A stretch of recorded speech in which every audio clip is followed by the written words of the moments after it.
মহাকুম্ভ আমি নাইবা বললাম, ওটা এখন মৃত্যু কুম্ভ হয়ে গেছে। কত হাজার হাজার 8 বার আগুন লেগেছে। 1 কাপ লাল চাও 500 থেকে 2000 টাকা। ওটা এখন মৃত্যু কুম্ভ হয়ে গেছে, মৃত্যু কূপের মতো।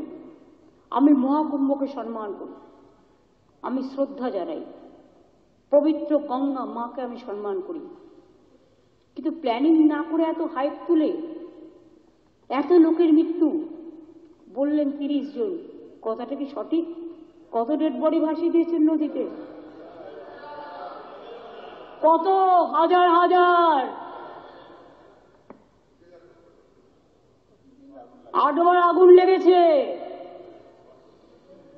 বড় লোক আর ভিআইপিদের জন্য লক্ষ টাকার ক্যাম্প, আর গরিব লোকেদের, সাধারণ লোকেদের জন্য লাইনে দাঁড়ান 15 ঘন্টা 20 ঘন্টা দাঁড়িয়ে, যদি একটা মাদুরেও বসে 2000 টাকা। 1 কাপ লাল চাও 500 থেকে 2000 টাকা। তারা যে জায়গাটা গিয়ে স্নান করবে সেটা আলাদা, ভিআইপিদের স্নানের জায়গাটা আলাদা। আর সেই জলটা আপনারা দূষিত করেছেন, বিষাক্ত করেছেন মহাকুম্ভের পবিত্র জায়গাটা। সব জায়গায় হাইপ তুলে দিয়েছে। সে একবার হয়েছিল না, গণেশ দুধ খাচ্ছে, সব ওখানে স্নান করো নাহলে পবিত্র হবে না।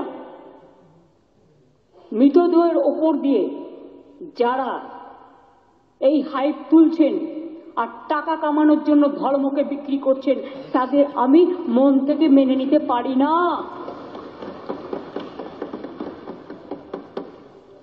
একটা বড় অনুষ্ঠানের স্ট্যাম্পেড হতেই পারে, কিন্তু তার জন্য প্ল্যানিং করতে হবে। কি প্ল্যানিং করেছিলেন আপনারা? মহাকুম্ভ শুরু হওয়ার দিন পর্যন্ত কোনো প্ল্যানিং হয়নি।